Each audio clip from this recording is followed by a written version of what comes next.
the validity of the title Vicarivs Filii Dei has been questioned on the grounds of historicity. Whether it is historically correct to assume or to say that this title existed or exists for the Bishop of Rome, namely the Pope. Early Protestants have claimed that it does. As of recent, well maybe not so recent, but maybe as of the last 100 years, Protestantism has really withdrawn from using the title Vicarivs Filii Dei as applicable to the Bishop of Rome, to the Pope. And normally, what is stated today is that there are no evidences for the fact that this title has ever been used, historically at least, within the ranks of the Roman Catholic Church.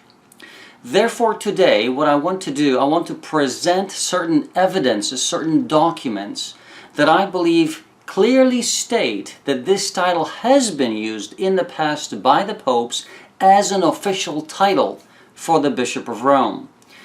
So even going back to historical evidences, I believe we can find Vicarivs Filii Dei inscribed in the pages of history. We just need to dig this out. So I invite you today for a survey of some of the historical documents that I have collected to present to you today regarding the title Vicarivs Filii Dei and its usage within the Roman Catholic Church. The first document that we have, this is the liberty of the Church in general affairs as well as the clergy. And we have Vicarivs Filii Dei clearly stated in the document. It is underlined as red.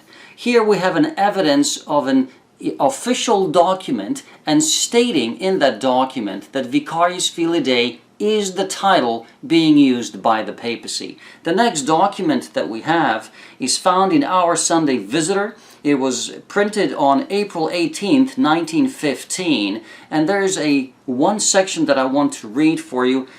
It is not the most clear, so I will present it in this form. What are the letters supposed to be in the Pope's crown, and what do they signify, if anything? That's the question being asked.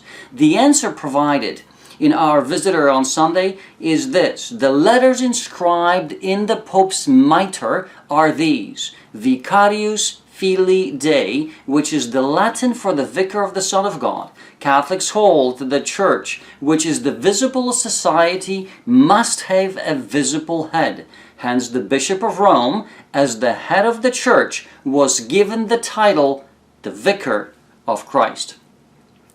Here again we have a confirmation that the title has been used. Now I know that today many Christians will question the validity of Our Sunday Visitor, especially that issue in April. However, I want us to consider a very interesting fact.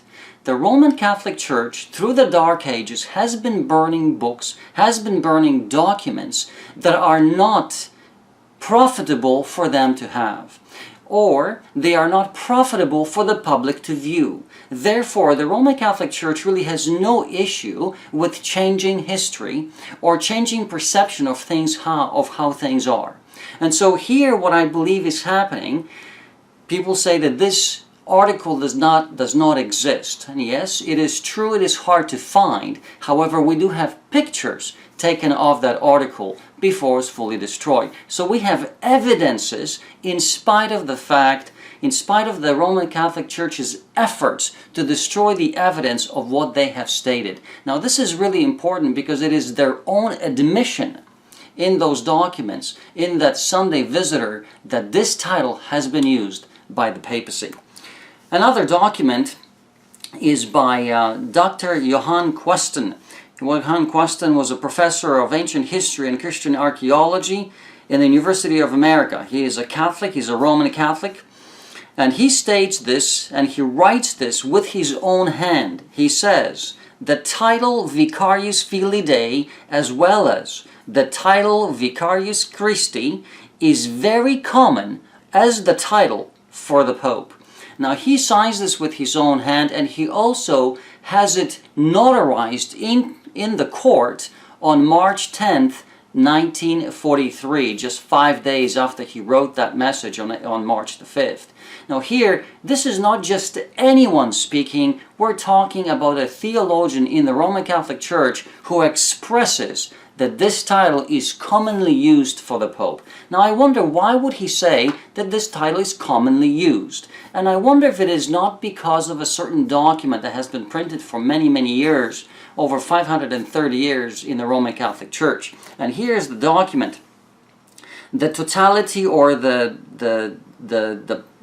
totality of the power or control of the Church, that's the title. The last printing or the last edition of this document was in 1584. The title Vicarivs Filii Dei occurs in this document no less than 12 times. It appears as Vicarivs Dei or Vicarivs Filii Dei or variations of it. However, what I want to do, I want to point your attention to 6 AD 1, page 57. This is really interesting. I have this here in Latin. However, I want us to read this in English because we really need to understand what it says. Only the Pope is said to be the Vicar of God, because he alone is able to bind and loose, possessing alone, loosing and binding, given to him by God.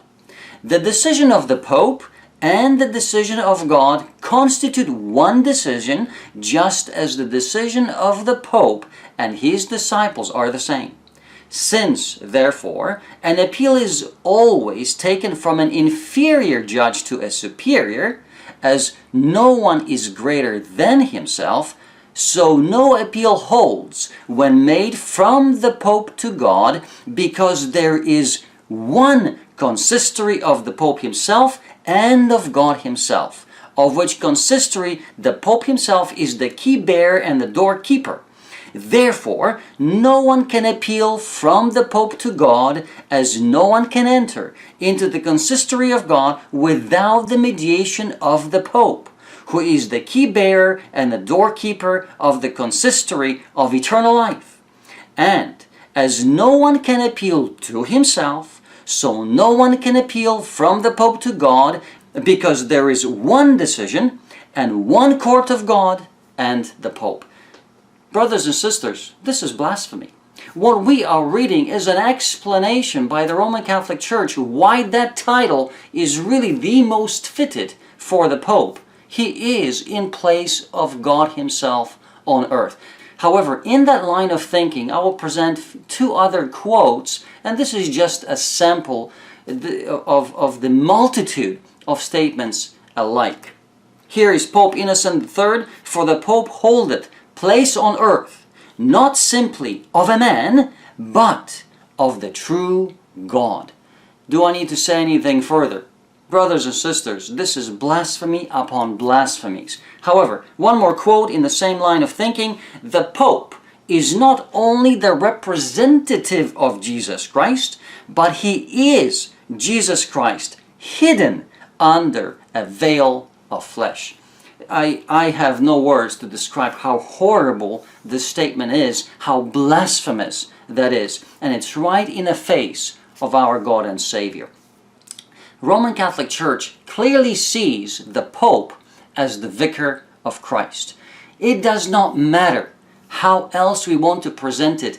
It is an official title, and it is inscribed in all the imagery that they represent, just like this one here, that he is the Vicar of the Son of God. Let us consider some more documents. Here's an interesting document, Volume 3, 1728, by Giovanni Paolo Pravavicini. Point 11 in this document. Now this document actually describes the different, or states the different titles for the Pope. Number 11, he says, Papa est Vicarivs Filii Dei. Again, one of the titles for the Pope in point number 11 is Vicarivs Filii Dei. The Reformation. Here's the book called The Reformation. In this we find an interesting citation of a man who was visiting, and of course a woman now is describing this whole situation, so I simply will just read the very last paragraph here on the right side. A person lately in Italy was witnessing a ceremony of the Romish Church, similar to many you have described to us, And as the Pope passed him in the procession, splendidly clothed in his pontifical robes, the gentleman's eyes rested on these full blazing letters in the front of his mitre. What were the letters? Vicarivs Filii Dei. Now I want you to see this, because when this woman, as this woman is writing this and taking the notes from this man, the word vicarius is not written with US at the end. The last two letters of that word are not US, they are VS. Which means that when this man was looking and he is describing what he saw and writing this down as the woman wrote it from him, it is interesting that they wrote it as VS, not US. For an English-speaking individual, vicarius would naturally be spelled a US. However, here they spell it as VS, and that's because of the ancient Latin practice, because V was pronounced as V or U, until eventually later the two letters separated from V to U, but at one point they were one and the same. It is interesting that in this mitre, when they're seeing this, they're spelling it with a VS, which tells us, which confirms to us that they actually have seen it, because naturally English-speaking people would not be able to just come up with something like this. Another testimony is from R.C. Schmiel, who says, "It is observed as a singular circumstance that the title Vicarivs Filii Dei, the Vicar of the Son of God, which the Pope of Rome have assumed to themselves and caused to be inscribed over the door of the Vatican."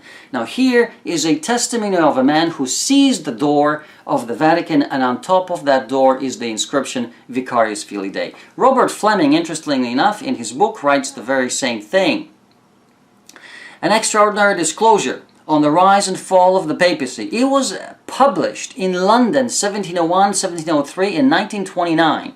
In the 1929 edition, page 48, we read that an explanation may be found in the title which the Roman Pontiff has assumed and which is inscribed over the door of the Vatican. Now I'm not going to read the rest, this adds up to 666. What I want to point to the fact is that we have two separate witnesses telling us that the word or the title Vicarivs Filii Dei has been inscribed, at least at some point in history, over the door leading to Vatican. Now this is interesting, because even the Bible tells us that we can assume the truth is being stated when we have two or three witnesses for our base. Facts of Faith. This is an interesting book, and here is a quote of a letter written to Cardinal James Gibbons from H.S. Weaver. Now here H.S. Weaver in January 18 of 1904 asks the question to this cardinal. He says, "Does the inscription Vicarivs Filii Dei appear on the crown or mitre of the Pope, or has it at any time in the past appeared on the crowns or mitres of any of the popes? Yours sincerely," and he signs his name. To this letter, the cardinal answered through his secretary as follows. The secretary's name is T. Russell. Now here is what he says. "Dear Sir, in reply to yours of 18th instance, I beg to say that I cannot say with certainty that the words Vicarivs Filii Dei are on the Pope's tiara, but the words are used by the cardinal who imposes the tiara at the coronation of the Pope." What we are told here by this Cardinal Gibbons is that when the Pope is being coronated as the Pope, the cardinal who places the crown on top of his head pronounces the words Vicarivs Filii Dei, telling us that this is an official title as practiced officially by the Roman Catholic Church. Now this is interesting. How can, therefore, we say today that this title does not appear in history? Well, obviously it does. We have documents showing that it truly does. Facts of Faith. Statement of M. de Latti. M. de Latti had previously been a Catholic priest and had spent 4 years in Rome. He visited me when I was a pastor in St. Paul, Minnesota. He stated that he had often seen it, meaning the crown with its inscription, in the Museum of the Vatican, and gave a detailed and accurate description of the whole crown. De Latti. said the first word of the sentence was on the first crown of the triple arrangement, the second word on the second part of the crown, while the word Dei, meaning God, was on the lower division of the triple crown. He also explained that the first two words were in dark-colored jewels, while Dei was composed of diamonds entirely. Sisters and brothers, what it tells me is that when this man is describing details of the colors and the shades of the diamonds, when this inscription is written in Vicarivs Filii Dei, it tells us that he saw it, because he's giving too many details for this to be simply fake. Not only this, he is now at least a second person who's telling us that it appears on the mitre, on the tiara of the Pope. This is Pope Paul VI. Pope Paul VI has written two documents, and in two documents, 1965-1968, he declares that title. Now here is the focus on this. We have Adonari Fil Dei hic interi vicari, and in 1968, Adorandi Dei Filii Vicarius. Again, it's the same thing, it's the same title, it's just the words that are in different order, but the order in the Latin really does not matter. Another document that I want us to look at is Bull of the Privilege of the Sabbath. In other words, this is a document where they have changed Sabbath to Sunday. Now this is quite interesting. Now, I want you to read this quote here. This is in Latin. This is obviously translated into English. Now here's what it says. What the most pious and devout Carmelite Mother of God requested from heaven, the Vicar of the Son of God ratified and promulgated on earth. Now here, again, we have this title, Vicarivs Filii Dei. Of course, there's no one greater on the earth to carry out the orders of the Mother of Heaven, but the Pope himself, the Bishop of Rome, who is entitled as the Vicar of the Son of God, Vicarivs Filii Dei.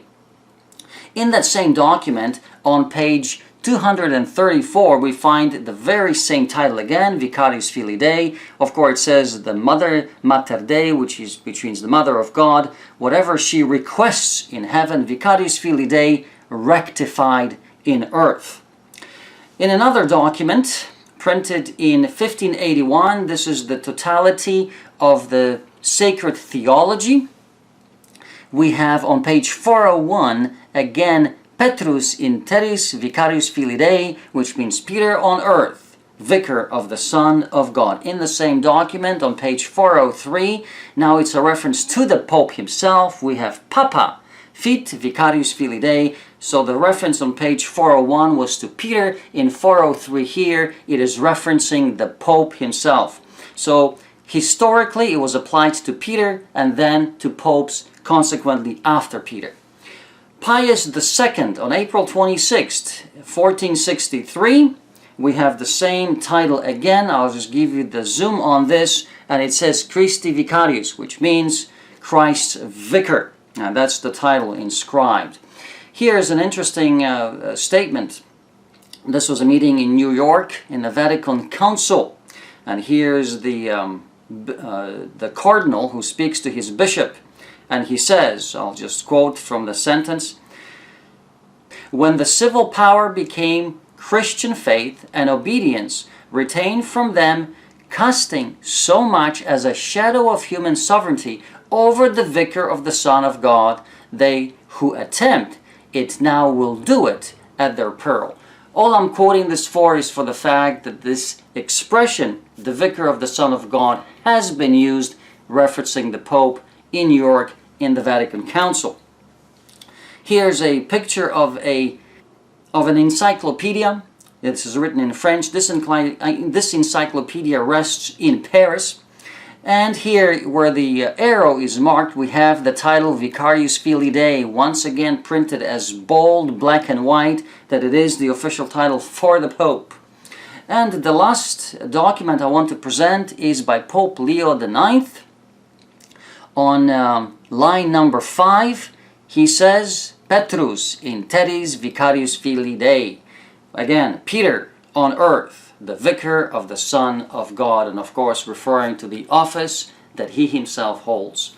Sisters and brothers, what we have gone through several documents, several statements from high-ranking officials within the church that purely on historical grounds that title has been preserved and has been used by the Roman Catholic Church as the official title for the Pope.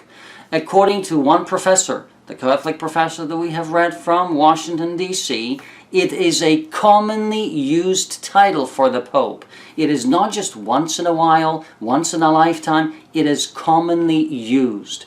I submit to you, brothers and sisters, that this title is as real as we can see in the documents that I have presented today. It is important that we see the truth for what it is. We simply cannot state that this title never existed. It is wrong to say it. It is wrong to even assume it. Just because today there are 2 tiaras on display in the world and none of them have the inscription Vicarivs Filii Dei on it, does not mean that there were never tiaras who had the inscription on it. Because as we have seen it, several people, eyewitnesses, tell us that it was inscribed on the tiara as well as over the door entrance to the Vatican. This is a real title, and this is the truth that we stand for. Thank you for your attention. This is the Art of For Intrinsic Truth. Have a wonderful and blessed day.